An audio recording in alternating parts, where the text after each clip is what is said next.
So I sat down and I did the math and I'm like 80,000 or potentially way more than that. And so it was a huge gamble on myself. I remember when I called that company back and I told them, unfortunately, I was going to pass on the position. When I hung up the phone, I got chills and I wondered, did I just royally screw up? Did I just make a huge mistake? And I didn't. I didn't. I followed my intuition. I started getting my residual income around month 7. And that was for work I did in month 1. And now I'm 5.5 years in. I still have residual income from year 1, year 2, year 3, year 4.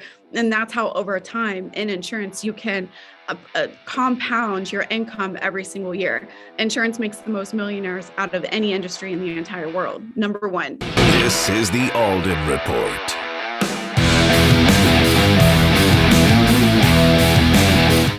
Today's episode is brought to you in part by Wicked Happy. The way you live your life depends on your outlook, and theirs is simple. Be wicked happy. Wicked Happy provides you with apparel to make you smile. So if you want to be wicked happy and you want to look wicked cool, then visit wickedhappy.com, and at checkout, enter in the code RADIO for an additional 15% off your entire order. Again, visit wickedhappy.com, apparel to make you smile. This is the Alden Report. All right. Well, my name is Mike Alden. We are here in Blue Vase Studios. I'm rocking my 99-cent glasses. I always say how they're 99 cents. However, with inflation, they've gone up to $1.25. So, but I am rocking them. These are originally 99 cents. I got my Wicked Happy shirt. It's kind of like tattered, whatever. But hey, look, it's summertime here. Well, kind of. It's getting warm. And so, why not? We're here in Blue Vase Studios, and I'm super excited for my next guest. My next guest is a rock star entrepreneur. Her story is just truly remarkable. She went from, effectively being unemployed and really just down and out to being a multiple 7-figure business owner. She's got a couple different businesses. She's an author. She's a mom. She's inspiring with the Be Inspired right there in the background. I'm super excited to have her on because, look, here's the thing. We've had anybody and everybody on this podcast. We've been doing it for 7 years. But what I love about what I do and what we do, we bring real people that are doing real things. Please help me welcome my next guest, Jessi Park. Jessi, thanks so much for being my guest. Thank you. Thank you so much for having me. So, again, I came across you because I saw some of the things that you're doing in insurance. But so let's kind of start there. So you're a single mom, I believe. I think you have 2 kids, right? 2 kids? I do. I actually recently got engaged. So, that's pretty cool. Congratulations. Yeah, single mom, raised them by myself. Yep. So, your story is so inspiring because, we hear about, look, I grew up with a single mom. I grew up in state housing, WIC and, state cheese and subsidized everything. And so I just empathize with that being, with my mom. So, talk about, let's start with, and I usually don't like to do this, but I do because I do and I don't, because I think it's just the realness of it. Let's talk about, when you were kind of struggling and what turned it around for you. Yeah, sure. So being on unemployment and state benefits, it wasn't a lifestyle. That's not like how I lived. It just was a circumstantial. I had been working for a company for a couple years doing their marketing. And one day they called me into their conference room and they just let me go. And so, that's a job I had for a long time. It's not like I had a backup plan or anything like that. So I did what I had to do in order to survive in the meantime, so I could find something different. I went on food stamps and unemployment in the state of Florida is only about $250 a week.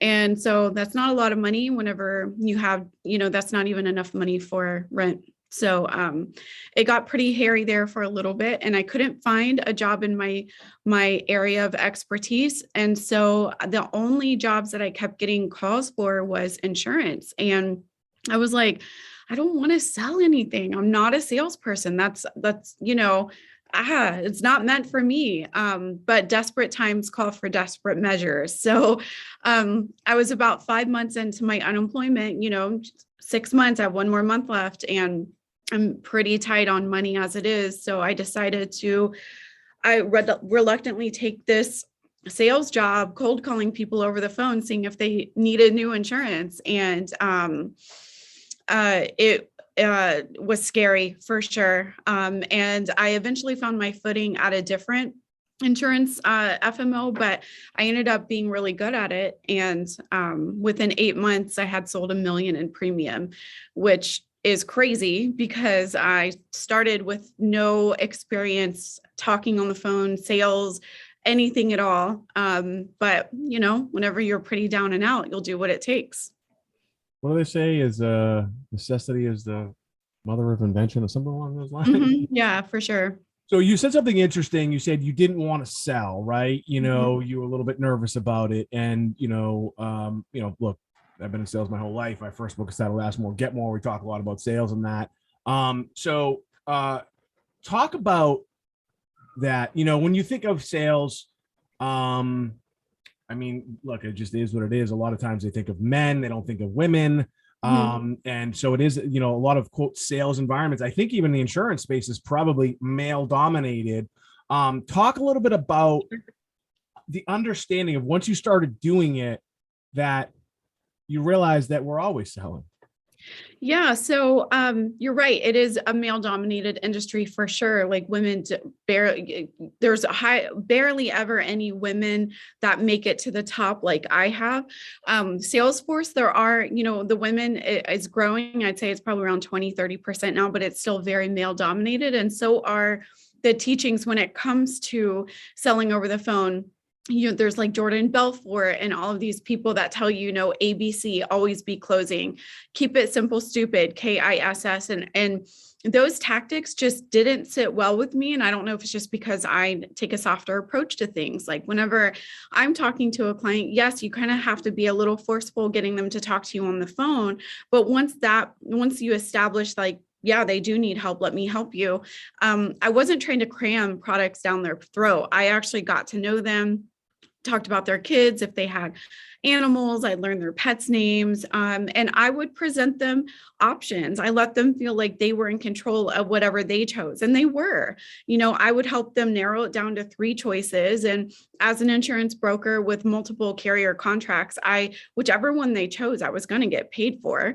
So to me, it was just really doing what's best for them and finding the best product for them. And because I did it in a way that made them like, know, and trust me, I educated them as I sold them the product and everything. I made sure that they were completely comfortable with it. And even like before I presented the options, I gave them an out. I told them, it's okay to tell me no. If I show you something and you don't like it, please tell me and I'll go back to the drawing board. I'm here to service you. And I feel like that's a complete opposite of what has been taught. We're taught to just tell them this is the only thing for them. If you don't buy now, the price is going to go up. And I never had to do that because the way I laid it out, and this is in my book too, it's exactly how I talk to clients in my book. I made it feel like it was their choice. And in the end, we picked a plan together for them. And they were excited and happy. And I started getting referrals because it was a breath of fresh air to talk to someone who wasn't so salesy. So I feel like that attributed a lot to my success. Yeah. You dropped another gem there right in the beginning. Rapport building. You talked about, do they have pets, learning a little bit about them. I sold cars right out of college before I went to law school. And it was probably one of the greatest things I ever did to learn how to truly be a salesperson. But what I found was the most effective way to sell was what you just talked about. Talk about the importance of rapport building and how it really kind of breaks down people's defense mechanisms. Like you said, they know, like, and trust you. Talk about really the importance of that. Cause I think a lot of people, first of all, I think almost anybody can do that. Right. Mm-hmm. And that is like, I don't know, 70-80% of the sales process. Yeah, it is. And I feel like a lot of people, whenever they're so interested in just getting the sale only, they skip that part, right? And that's the relationship building factor right there that is going to make you get this sale. Something I found out, sometimes I would be up against other brokers and they were presenting the exact same plan I was, but they went with me because I made them feel like they mattered and that I was their friend. And we would talk about kids and pets and stuff like that. And some of the things, that I talked about on the phone are nonverbal cues that you pick up over the phone. And those are super important, like way, way more important than if you were face to face. Most of the communication you'd be doing was nonverbal anyways. So whenever you're a salesperson over the phone, you have to listen to things that aren't necessarily being said. So for instance, if I'd hear a dog bark in the background, I'd ask about the dog. Oh, what's his name? What kind of dog is he? Oh, I have this kind of dog. How long have you had him?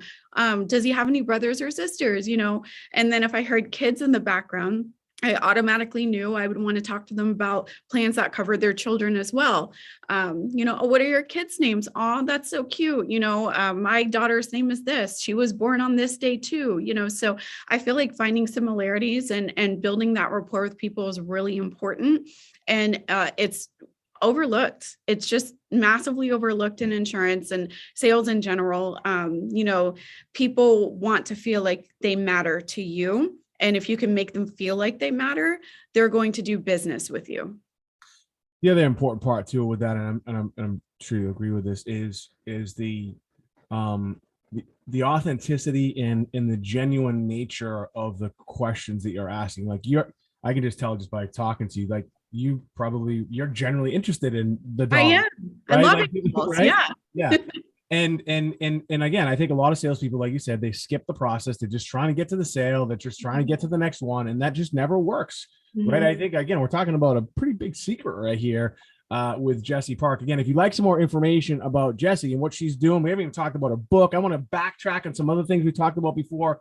I told her I'd keep her here for an hour. Maybe we'll keep her here longer. I don't know. She's busy. We'll see what happens. If you'd like some more information about Jessi, just go to jessipark.com. Her latest book called Soul Beneficiary. What a great title. What a great book. It's a bestseller. It's doing some big things already. Again, go to jessipark.com to learn a little bit more about her. So let me back up a second. So again, I know what it's like, all the stuff you're talking about, the food stamps and the state housing and all this other stuff. I wasn't my mom. I didn't feel the pain that she felt, but I remember it. It was a big part of my life. Let's talk about, so you get into the insurance space reluctantly. Mm-hmm. You realize that you're good at it. Mm-hmm. Talk about kind of the feeling, because I mean, you've generated and made millions, I believe, from everything I've seen. So talk about that first feeling of like when you got that first big check. Like I remember when I was selling cars, I think my first commission check was like $1,500, and to me it was like $1 million, right? And I was so excited, and I went to Morgan Stanley with it, and I think I put 800 there, and I spent 700 on a suit. But talk about like the feeling that you got, with 2 kids and on state housing, and you get that first check or those first couple checks. What was that like for you? Yeah.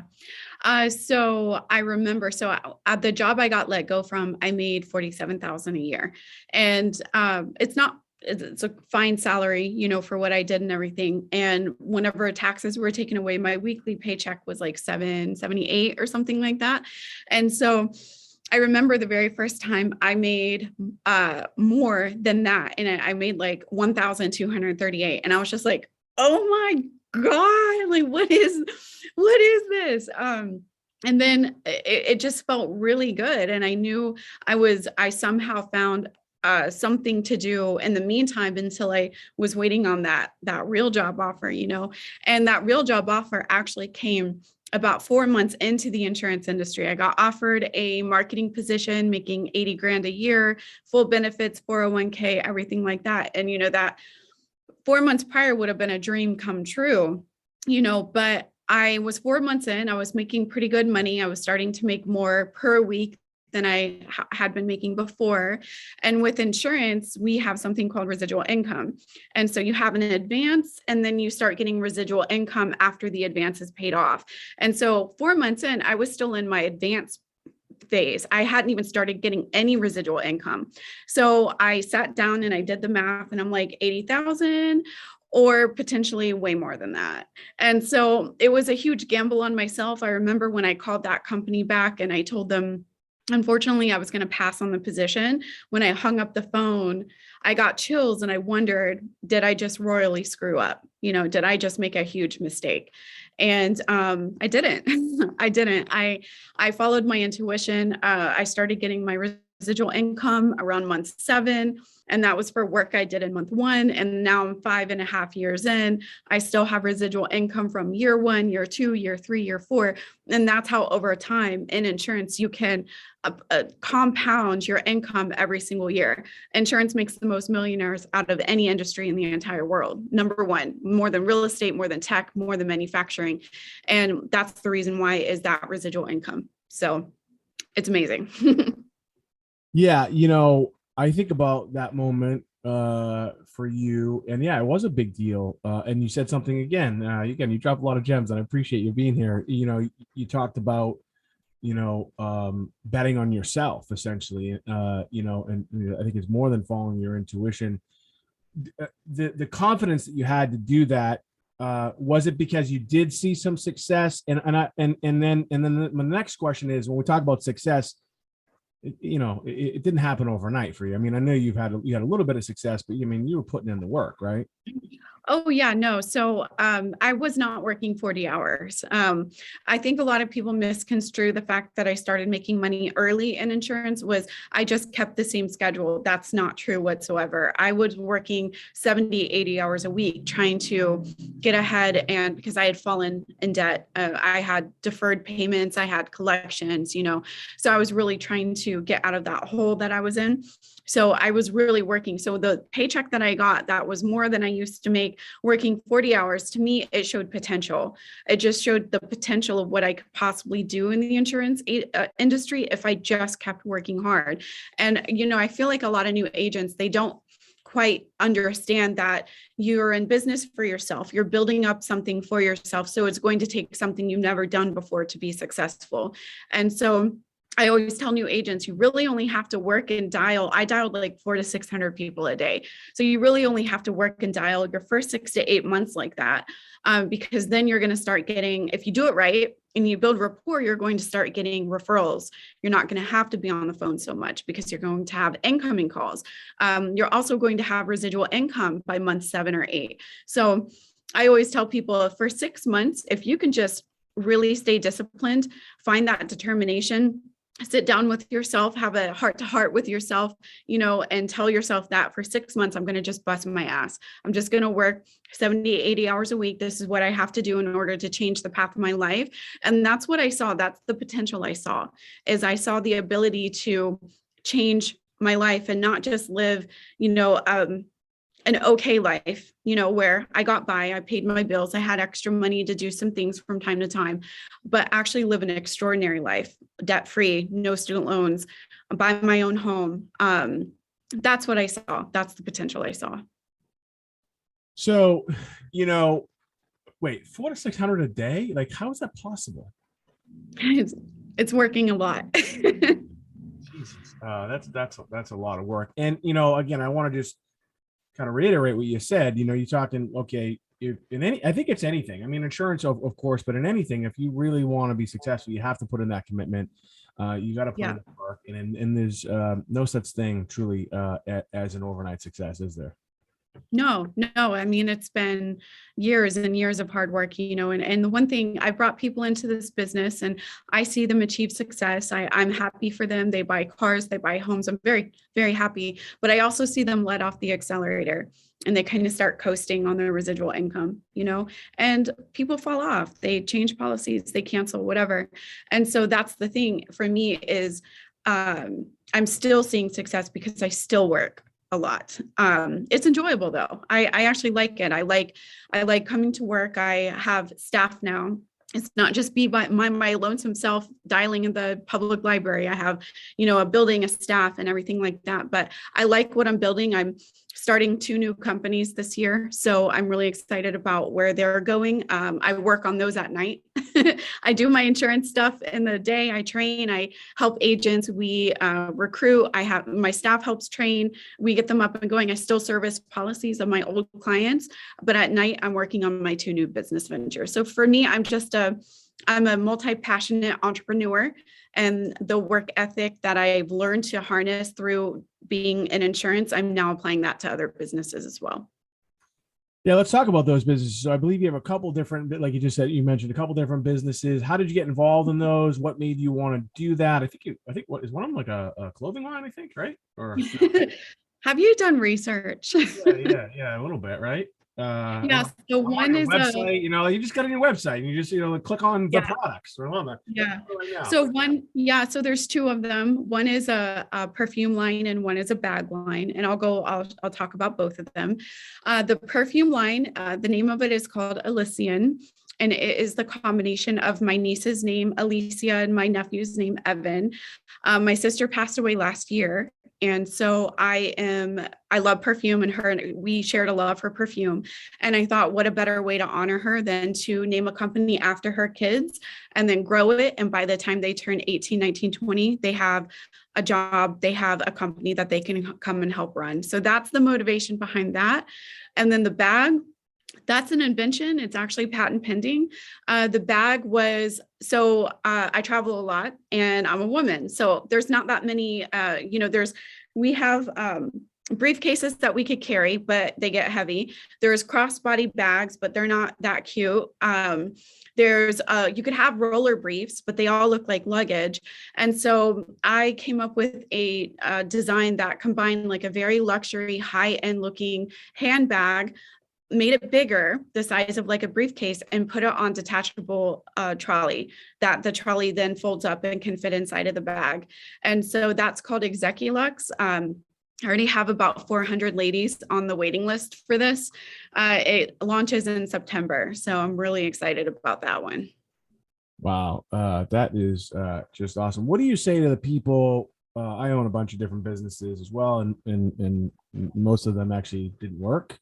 I'm looking at a vodka that did really well, but we had to literally shelve it. Clothing line, so that's actually doing pretty well. But okay. So what do you say to the people who say, "Oh, that's competitive. That's a tough industry, like the fragrance industry. There's a million of them out there. It's hard to break into." When you're talking about luxury, pocketbooks or handbags and also travel, suitcases. I mean, that's super competitive. What do you say to those people? I mean, it is, and I think that's the risk that you take as an entrepreneur is they may flop. I don't know, but it's just something I'm very passionate about. I'm passionate about both of them. They give me a feeling of like a spark inside, excitement to design, develop, talk about them, and then launch them. I really hope they do well. I would say that the hype that I'm already getting from all the ladies that are coming to me because they saw me walking with it and they're like, oh my gosh, what is that? I would say it's a pretty good indicator that it is going to do well, but there is always a possibility that they won't. And I think that's just the risk that as an entrepreneur, you have to be okay with taking. Yeah, you're right. And that is a necessary kind of part of entrepreneurship. One, like you said, going in on yourself, and then two, just recognizing it's possible that it may not work. It doesn't mean though that it's fatal, right? A lot of people don't understand too. Some businesses, you have to just step back, retreat, regroup, and then, kind of relaunch, right? So sometimes you might learn something when you just launch it. Again, we're on with Jessi Park. What an inspiring story. What an inspiring entrepreneur. I can't wait to see the rest of her business ventures and what she's doing. If you'd like some more information about Jessi Park or her products, especially the women out there, it sounds like a pretty cool product. I think my wife would probably really like it. Go to jessipark.com, JESSI park.com. And you can learn more about her. You can also pick up her book called Soul Beneficiary, which we're going to talk about next. Today's episode is brought to you in part by Wicked Happy. The way you live your life depends on your outlook, and theirs is simple. Be wicked happy. Wicked Happy provides you with apparel to make you smile. So if you want to be wicked happy and you want to look wicked cool, then visit wickedhappy.com, and at checkout, enter in the code RADIO for an additional 15% off your entire order. Again, visit wickedhappy.com, apparel to make you smile. Let's talk about the book. Love the title, Soul Beneficiary. Again, I've written a bunch of books myself. I help authors with their books as well as one of our other businesses. Good, better, best, I think is what you say in the subtitle there. Talk about the title. What does it mean to you? And what is this good, better, best principle? Yeah, sure. So good, better, best is an ideal of how to sell to your client. So, like I said in the beginning, I give them options. So I give them a best option. The best option is fully loaded with all kinds of things, maybe things they didn't even ask for, but they may not even know that it's out there and available. So I do go over all of those. If they can't afford that one, then I start taking things away, trimming the plan down, pivoting to a plan that's less expensive with less benefits. It's like car shopping. You go there, you have a budget in mind, but the salesman shows you a fully loaded car with, turbo and moonroof, sunroof, leather seats, massage in the seats, and it's a little bit above what you were wanting to pay, but now you want it because you saw it, and then he takes you to one that's more along the lines of what you thought you wanted to pay, but it doesn't have all those cool features. So that's really how the good, better, best method works. That's how I teach my agents to sell, and it's done phenomenally well if you do it right. You have to make sure that you have those talks before presenting the options. Let them know that they're in control. Give them an out. They can say no if they don't like something. There's a lot of people that just really pressure, and they have like hardcore rebuttals to things, and they pressure their clients into saying yes right there on the phone. Well, they may say yes right then and there, but guess what they're going to do the moment they get off the phone with you? Buyer's remorse, baby. Exactly. And so you don't want to pressure them into selling it, right? Let them lead the way and let them make the decision. So the book goes over, essentially it's my life, how I got started. It's the whole recounting of the story of losing my job, how the insurance industry just literally changed my life, just went from nothing to now multiple business owner, employer with employees, just changed my entire life in such a short amount of time. And then how to sell, how to keep clients, how to build your book. And then I go over how to build an agency. So it's an exact blueprint of everything I've done from start to finish. And I mean, I'm not finished yet. I'm only 5 years in, but from 0 to 5, and then maybe I'll write another one in a couple of years. I love it. What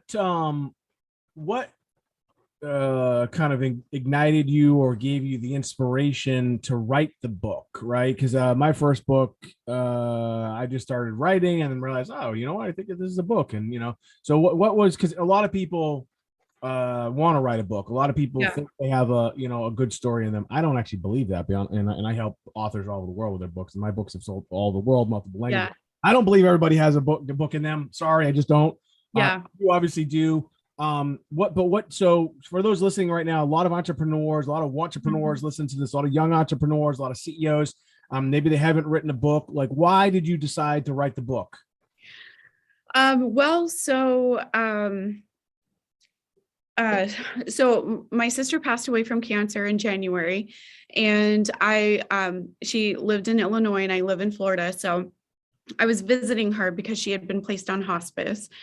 And it was like one of the last conversations she had with me. And she told me that, a lot of big things are going to come to me this year. And she knows I'm like a shy, kind of like reserved person at first, I'm like, And she was like, make sure you say yes to them. And so I got approached she passed away January 31st. And I got approached by a publishing company on LinkedIn in March.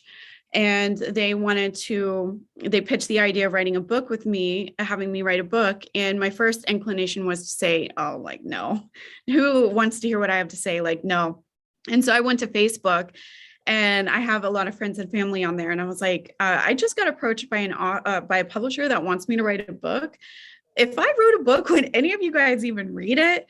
And lots of people said yes. And so I was like, well, this is very much out of my comfort zone. It's just, but I said yes, because it was a promise I made to my sister. And, I ended up working on it for 8 months or so with them, and they did a phenomenal job helping me publish it and everything. And, lo and behold, so it's been published now since January. I think it was like 3rd or something, and we're in May, and it's already sold close to 600 copies. And so that to me is just, it blows my mind. It's a book about insurance. Who wants to read that, but that was my motivation, and that's why I wrote my book. Do you feel like it's still the early stages though, but has it opened doors for you already? Has it helped maybe kind of build additional credibility as you as a business person? Talk about that, because I think a lot of people, in fact, I was just half an hour ago, I was on the phone with a guy about his book and Mhm. and the credibility factor. But do you feel like it's really kind of added to enhance your brand? Yeah, I mean, I think so. I'm yesterday was new agent training. We do new agent training twice a month, and 3 of the agents on there wanted to contract with my agency because they read my book. I'm also on a speaking tour with 8% Nation and Wealth Conference. We've been on a roadshow for the past since November. We've hit up, I think, like 9 cities. In 2 weeks, we're going to LA, which is the last stop, and then the big conferences in Dallas.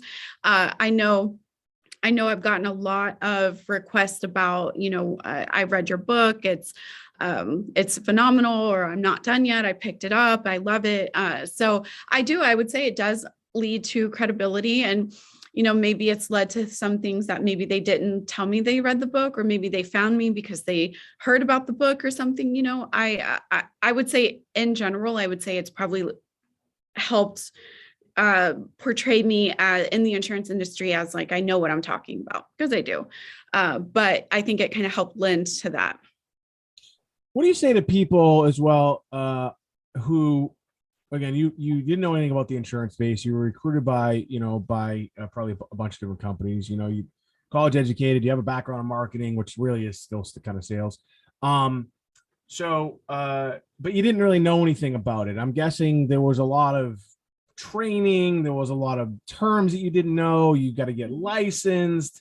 Mhm. Talk about that process, and was it intimidating? Was it overwhelming? And if so, I mean, I'm guessing you might cover some of it in the book, but how do people kind of overcome those fears? So heck yes, it was overwhelming. The captive agency I started with, they do a phenomenal job when it comes to training and teaching people how to work the phones and what to say and things like that. So I do lend a lot of my success for being able to prospect to them. I sat and I listened to some real hitters over the phone. I didn't like the fact that some of them were dishonest. That doesn't sit well with me.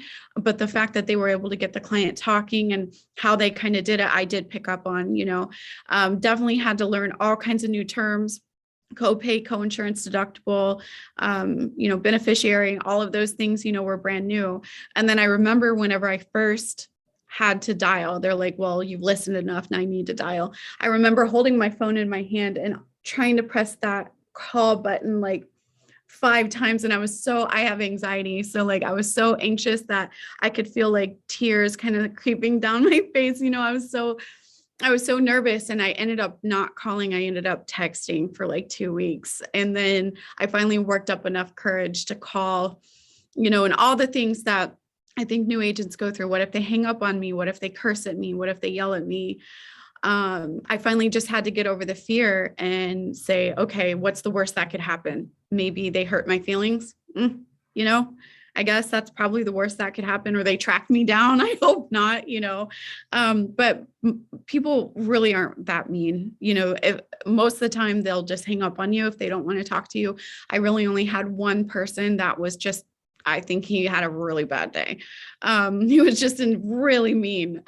So I would just say, if you're hesitant or you're nervous, know that everybody is, and that you can find it within yourself to get past those nerves and push through that. And on the other side of that is success and money, and building a career that you never really thought possible. Where do you see the industry going? I mean, we're talking about this thing right here. For those watching, I'm going to hold it up. This is the piece right here. A lot of people don't know what this thing is anymore. We're talking about talking to people over the phone. Obviously, our cell phone's a little bit different. You were actually, again, for those watching, you were basically kind of more like holding up your cell. Do you see the way of communication changing in the insurance space? Because you mentioned texting, and I know there's all these. We got texting, we got voicemail drop, we got all these different ways. But do you feel like as of right now that just talking to people is the most effective? And are things going to change? Yeah. So, there's actually the big box retailers are trying to get into the insurance field. Amazon is starting an insurance. Walmart's getting into insurance. They're trying to do these automated websites where you can just purchase insurance through them and they're the broker. I mean, there's a lot of money to be made, but the thing is that we've had access to the internet and purchasing insurance online for years. You could call an 800 number and get insurance, talk to a rep that you'll never talk to again. I have a feeling that people still crave that attention, that one-on-one, knowing that you have someone that you can call, that you can ask questions to, that is just a text away. They value that more so than they value saving a couple dollars per month. I've actually beat out other agents because I had, multiple times where another agent was offering them something cheaper and I didn't feel comfortable selling that cheaper product because I understood that it had like all kinds of limitations and exclusions. And so I was able to sell the more expensive product, and also the fact that they have access to me anytime. I'm your agent. You can call me, text me with questions anytime. If you're doing business with a call center or an 800 number or a big box retailer, you're not going to get that kind of personalized service. So yes, it's going to change, but I also think that change is going to, some people may like that, not having to deal with humans or have that human interaction. But I think the more that people get burned and they realize that that's not actually good for them, they'd rather deal with an agent. I feel like us personal agents that help clients, I don't feel like our position is threatened at all. Makes sense. In a second, I want to talk to you about, you had mentioned earlier, compounding. And my second book is titled 5% More. We talk a lot about, that one more thing, and just keep going on it.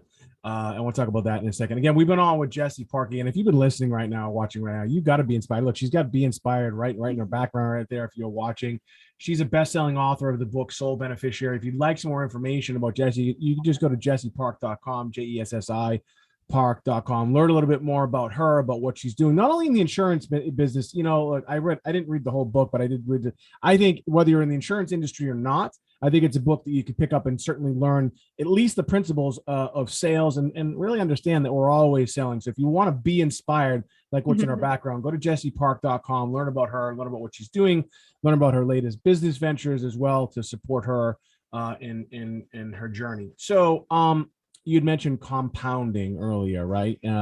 Again, look at this. I mean, this isn't about me, but this is kind of cool. This is 5% more in Chinese. Look at that, right? It's kind of cool. Oh, cool. That's neat. I'm a big fan of that. I understand also what it takes, one more phone call, one more text message, one more email, one more door that you're knocking on, and just kind of giving that a little extra effort and then compounding on those micro successes, what I call them. You mentioned earlier your team. Talk about the importance of a concerted effort with people talk about self-made, like nobody's really self-made, right? I always have talk about the importance of that and how you continue to grow your team to grow your business. Yeah, sure. So definitely didn't achieve the numbers that I've achieved in the insurance industry by myself whatsoever. I started recruiting quite early in my career, and I stumbled upon by grace or luck or what have you, some amazing people that grew with me, started producing, building their own teams as well. And so that attributed to a lot of my success. Granted, I was still on the phone styling, making policies, teaching them, having them over at my house, teaching them exactly what I do, what I say, letting them listen to me all the time. I played a very, very hands-on role in building my team. At no point in time have I ever sat back and put my feet up on the desk or I don't golf, but gone on vacations all the time. That's not what I've done. I still work all the time. I'm available for my agents 18/7. I make a joke because I have to sleep, and I've trained my staff now that I have staff, not just agents that have become managers, but I train my staff to be the exact same way, that we're building something here. I have the potential now to potentially change someone's life. If I can transfer my knowledge to them, teach them how to talk to clients. And if they have the work ethic, they have to want it as well. But if they have the work ethic and they're looking for something different, I know for a fact I can change someone's lives because I've already done it multiple times to multiple people that have come on board. So it feels really good to be able to have that. But like you said, I didn't achieve these numbers or anything by myself. I've built an amazing team. They've built amazing teams, and I have an amazing staff.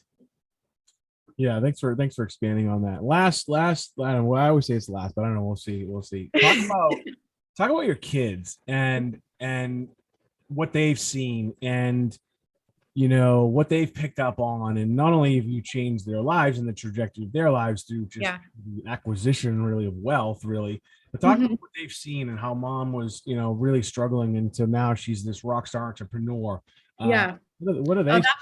That part may make me cry because that's what we're trying to do. We can bring on those tears. Let's go. No, I'm gonna stay composed, but no, it was I had them young. I had my son at 20 and my daughter at 22. And shortly after my daughter was born, she was 4 months old.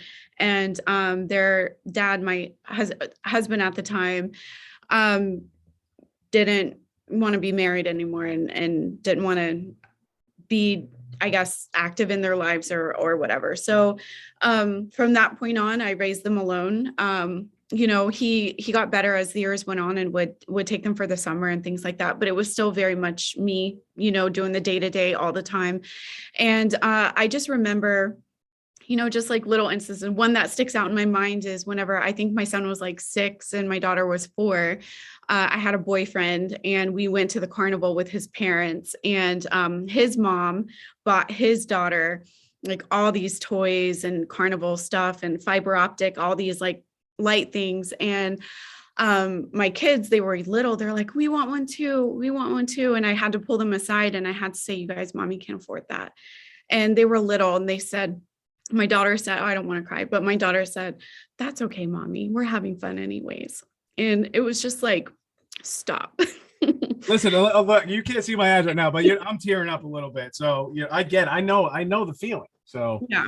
And so, that was, those were the days I was putting myself through college, and, things were tight. I think I made like $10 an hour. And, that's just kind of what they grew up on, is just not being able to do a lot of things and not really having a lot of money. And we were never homeless or anything. I always had a place for us to live, and, had a car that I had a car payment on and stuff like that. But it was like that borderline of like not being okay, And so the fact that now they're grown, they're 19 and 21, and it just feels really good. My daughter works with me. She has a pretty nice salary and she's only 19. And my son he has his license, but he hasn't been active. He doesn't really have the drive right now. He wants to go back to college, and it just feels really good. When I was going to college, I had to finance everything. I had to take out student loans. I couldn't even afford to pay for one class outright, but my son, we're going to go sign him up for school, and I'm going to just be able to pay whatever the cost of his tuition is, and it just feels really good. It feels really good to be able to, in one generation, completely change their lives, and that's usually pretty difficult. It usually takes a couple generations to change the trajectory of a family's wealth. And so I was able to do it with just a span of my lifetime, 5 years. So it feels really, really good. Wow. That was awesome. Thanks for sharing that. That part of your life with us and with me. It's super inspiring, and I can empathize because I know what it was like. So again, if you'd like some more information about Jessi Park, look, if you've made it this far, which I hope you have, her background, if you're watching right now, you have to be inspired. You have to be excited about life. You also have to understand that no matter where you are in life, those difficult moments in life, if you decide that you want to put in the work, if you want to, like she mentioned earlier, change the trajectory of her own life and her family's lives, it can be done. Whether that's insurance, whatever it is for you, it can be done. If you'd like some more information about Jessi, go to jessipark.com. Make sure you pick up her book, because you'll certainly be inspired by her story. I'm super excited that she spent the time with us. My name is Mike Alden. That's Jessi Park, and we'll see you soon.